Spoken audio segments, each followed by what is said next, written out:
మంత్రి గులాబీ ఎమ్మెల్యేల మధ్య ఇసుక దోస్తి అంటూ ఇసుక దోస్తి అట. మంత్రి గులాబీ ఎమ్మెల్యే ఇద్దరు కలిసి దోసుకుంటారట. ఇక అందుకే కదా మరి ఎగబడతారు ఇట్లా అల్కగా వాళ్ళకి. ఇది ఇంకేమున్నది చూడురి. ఇష్టానుసారంగా అక్రమ మైనింగ్, ఇసుక దోస్తి, ఇద్దరు కలిసి జోరుగా దందా. అందుకోసానికే ఇలా నమ్మొద్దు అంటారు. ఇప్పుడు మీకు ఒకటి గుర్తుండాలి. ఇప్పుడు వీళ్ళు బయటకు మాత్రమే కొట్లాడుకున్నట్టుగా అనిపిస్తారు. బయట మాత్రం నిన్ను చంపేస్తా, నిన్ను కొరికేస్తా, నిన్ను గిచ్చేస్తా, నేను పాతేస్తా, నీకు బాంబు పెట్టి పేల్చేస్తా అని చెప్తాడు రేవంత్ రెడ్డి. ఇక అంతకంటే బూతులు ఎక్కువ ఉంటాయి. నేను చిన్నగా సింపుల్గా చెప్తున్నా. సో అన్ని మాటలు మాట్లాడినప్పుడు కనబడితే వంగి వంగి దండాలు పెడతాడు. మళ్ళీ వంగి వంగి మళ్ళీ మామూలుగా కూడా కాదు, పోయి మళ్ళీ కలిసి సాంప్రదాయం, మళ్ళీ పేరు దంది సాంప్రదాయం, అసెంబ్లీ సాంప్రదాయాన్ని పాటించిన రేవంత్ రెడ్డి. ఏం సాంప్రదాయం? బయటనేమో లాగులో తొండలు దొర కొడతాంటివి. కేసీఆర్ కూడా భయపడ్డాడు, లేచి నిలబడ్డాడు. ఒరే అక్కడ తొండలు ఇట్లా తెచ్చిండేమో, మళ్ళీ నాకు అసలే పానం బాగలేదు, మళ్ళీ వాటం లేదు, తీసుకొచ్చి తొండలు దొరకొడితే నేను ఏడకెళ్ళి పోవాలి, ఇడికెళ్ళి అని భయపడి పుసుకుని లేచేసిండు, జల్దీ లేచిండు. కేటీఆర్ కెరక తొండలు పట్టుకురాడు, అంత సీన్ లేదు, అందుకోసానికే అని చెప్పి ఆడ కూర్చున్నాడు. ఆయన లేవలేడు. కేటీఆర్ లేచిండా చూసిరా మీరు? ఈ తొండలు దేగిలా మళ్ళీ పెద్ద పరిశాన్, నాకు అసలే నాకు బొక్కిరిగే పరిశాన్ అయిపోయి నడవనికి చక్కగా వస్తలేదంటే మళ్ళీ ఇటు తొండలు తెస్తే మళ్ళీ ఏమేమో పరిశాన్ అవుతుందని చెప్పి జల్దీ లేచి షేక్ హ్యాండ్ ఇచ్చిండు. మరి బయట ఏమో ఇష్టం ఉన్నట్టు మాట్లాడుతుంది, లోపలికో ఏమో కింద ఇట్లా వంగి వంగి సాష్టాంగ నమస్కారం చేసినట్టు మాట్లాడబడుతుందని ఇలా కామెంట్లు చేస్తారు. చూసిరు కదా మీరు అసెంబ్లీలో జరిగిన సన్నివేశం. మళ్ళీ ఆ ఒక్కటే బిట్ వస్తుంది, ఆ ఒక్క క్లిప్పే బయటకు వస్తుంది.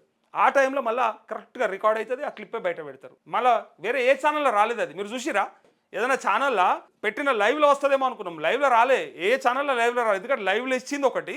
ఆ టైంలో అసలు ఆ సీన్ అటు సైడ్ చూపెట్టలేదు. కానీ పర్టికులర్గా ఆ ఒక్క బిట్ని తీసి సోషల్ మీడియాలో ఇక చూడురు. ఇక రేవంత్ రెడ్డి ఎంత బ్రహ్మాండంగా సంప్రదాయాన్ని కొనసాగి, ఏం బ్రహ్మాండంగా, అంతకంటే ముందు జానారెడ్డిని కలవలేడా కేసీఆర్? కొత్తగా ఇది, అంతకంటే ముందు ఎవరు కలుసుకోలేదా?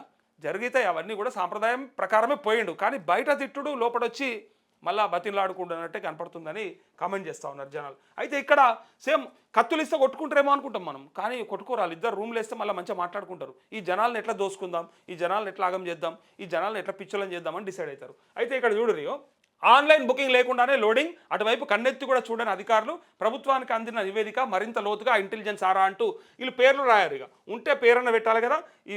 ఇక్కడేమో కేసీఆర్ ముఖంలోకి, రేవంత్ రెడ్డి ముఖంలోకి పెట్టి ఇగో వీళ్ళిద్దరు అన్నట్టుగా పెట్టాడు. సహజంగా అధికార ప్రతిపక్ష పార్టీ లీడర్ల మధ్య రాజకీయ వైరం ఉంటుంది. ఒకరిపై మరొకరు పట్టు సాధించేందుకు అనుక్షణం ప్రయత్నిస్తుంటారు. కానీ పైసలు సంపాదించే విషయంలో కానీ, లేదా ఒకవేళ అగ్రవర్ణాలు ఎట్లా చేస్తాయంటే అధికారం కోసం కానీ ఎట్టి పరిస్థితుల్లో కలిసే ఉంటారు. మనకు తెలియక బీసీలు, బహుజనులు, బడుగులు ఏం చేస్తారంటే కొట్లాడుకుంటారు కదా, నిజమేనేమో అనుకుంటారు. ఈ పటేలు ఆ రెడ్డి, లేకపోతే ఈ పెద్ద మనిషి ఆ పెద్ద మనిషి కొట్లాడితే ఇది నిజమేమో అని చెప్పి వీళ్ళు బట్టలు చింపుకుంటారు ఇట్లా. కానీ ఏమవుతుంది చివరికి? వాడు ఒకటవుతాడు. అవసరం వచ్చినాడు, ఒకవేళ వాళ్ళకి ఆ పరిస్థితి అనిపించినాడు వాడే ఒకటవుతాడు తప్ప మనం పిచ్చోళ్ళమవుతాం. మీరు పార్టీలో కూడా చూడండి, కేటీఆర్ని, కేసీఆర్ని బండబూతులు తిట్టిన తలసాని శ్రీనివాస యాదవ్ ఇలా బీఆర్ఎస్లోనే ఉంటాడు. నీ అయ్యను అడుగుపో అన్నాడు ఒకనాడు టీవీ 9లో. నేను చూసిన చిన్నగా ఉన్నప్పుడు, ఉద్యమం కంటే ముందు సమయంలో 2007-8 టైంలో ఆయన టీడీపీలో ఉన్నాడు. వీళ్ళ గురించి మాట్లాడినాడు. కేటీఆర్ లైవ్లో పోయిండు. ఆ రోజు లైవ్లో ఉంటే కేటీఆర్ను డైరెక్ట్గా నీ అయ్యను అడుగుపో అన్నాడు. ఇలా మరి ఏ అయ్య దగ్గర ఉన్నావు, ఏ దగ్గర కూర్చున్నావు అంటే నాయకులు. మల్లారెడ్డి అంతగానం ఎందుకు? మల్లారెడ్డి, రేవంత్ రెడ్డి, మల్లారెడ్డి ఇట్లా తొడలు కొట్టుకుర్రిగా. అరే గూట్లే అన్నాడు. విన్నారా మీరు? యాదుకుందా? మల్లారెడ్డి ఏమన్నాడు? గూట్లే అన్నాడు, సాలే అన్నాడు, బమ్మర్ది అన్నాడు, అన్నాడు, తొడలు కొట్టిండు, లేని మీసం దింపిండు, అన్నీ చెప్పిండు.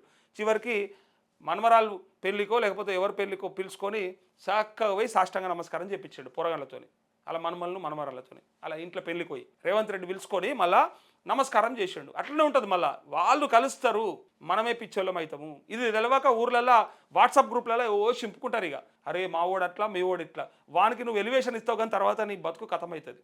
ఏమవుతుందంటే వాళ్ళిద్దరు ఒకటైనాడు, నిన్నే ఆగం చేస్తారు. మనకు కావాల్సింది కూడా కదే.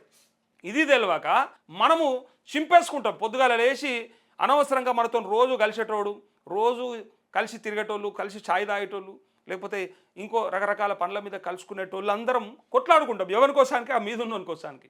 వాడు ఏం తెచ్చిపెడతాడే మనకంటే ఏం తెచ్చిపెట్టాడు. చివరికి నెత్తి మీద ఏదో అంటారు కదా, ముద్దే తెచ్చిపోతాడు. ఇన్ని రోజులు కష్టపడ్డాడని కూడా ఆయనకి ఆ సోయి ఉండదు. ఆయనకు ఒకటే తెలుసు, నేను కలిసి మళ్ళా నా రాజకీయ భవిష్యత్తు చూసుకుంటా కానీ నా ఎన్నుకోడు ఎటుపోతే నాకెందుకు అంటాడు. ఇలా పార్టీ మారిన దొంగలను చూస్తే అర్థమవుతలేదా? 10 మంది ఎమ్మెల్యేలు పార్టీ మారినప్పుడు అలా కార్యకర్తలను తీసుకొని పోవడమో, అలా కార్యకర్తలను ఒప్పించడమో, అలా కార్యకర్తల కోసం ఆలోచించడమో చేసిండు అక్కడన్నా? చేయరు.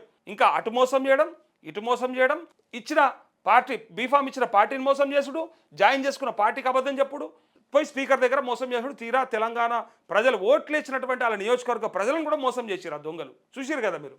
సో ఇగో ఇద్దరి టార్గెట్ ఒక్కటే. సదరు మంత్రి ప్రతిపక్షంలో ఉన్న ఎమ్మెల్యే లక్ష్యం ఒకటే అవడంతో ఇద్దరు పార్టీలకు అతీతంగా ఒకటయ్యారు. దీపం ఉన్నప్పుడే ఇల్లు చక్కబెట్టుకోవాలి, ఇదే ఎక్కువ నడుస్తుంది. సో అనే నానుడి ప్రకారం చెట్టాపట్టాలు వేసుకొని వ్యాపారం చేస్తున్నట్టు అక్కడ ప్రచారం జరుగుతుంది. ముందుగా గులాబీ ఎమ్మెల్యే కొంతకాలం సొంతంగానే అక్రమ ఇసుక వ్యాపారం చేశారు. అధికారులు పదే పదే అడ్డుకోవడంతో చివరికి ఓ నిర్ణయానికి వచ్చిన ఎమ్మెల్యే కామన్ ఫ్రెండ్స్ ద్వారా ఆ ప్రాంతానికి చెందిన మంత్రికి ఆఫర్ ఇచ్చినట్టు తెలుస్తోంది. తన వ్యాపారానికి సహకరిస్తే లాభంలో వాటా ఇస్తానని ప్రపోజల్ పెట్టగా సదరు మంత్రి అందుకు ఒప్పుకున్నట్టు సమాచారం. దీంతో ప్రస్తుతం ఇద్దరూ కలిసి పెద్ద ఎత్తున అక్రమ ఇసుక వ్యాపారం చేస్తున్నట్టు ప్రచారం జరుగుతుందంటూ అటువైపు అధికారులు కూడా పోతలేరట. కనీసం అధికారులు చూడడం కూడా చూస్తలేరు. ఎట్లా చూస్తారు? ఓ పక్క అధికార పక్షమే, ఇంకో పక్క ఎమ్మెల్యేనే. అప్పుడు ఒక ఆయన ఎమ్మెల్యే ఉన్నాడు, ఆయన బీఆర్ఎస్ అయినా సరే కానీ ఆయన ఎమ్మెల్యే. ఇంకొక పక్కనేమో ఇక మంత్రే ఉండే డైరెక్ట్గా. అధికారం ఏదో అంటారు కదా, రాజు దలుచుకుంటే దెబ్బలకు కొదవ అనే సామెత ఎట్లయితే ఉందో, ఇక వాళ్ళు దలుచుకుంటే దోపిడీ ఎంత బ్రహ్మాండంగా చేయొచ్చో కూడా కనిపిస్తుంది. ఎక్కడ దాకైనా పోతారు వాళ్ళు, తిరుగులేదు దానికి. ఇక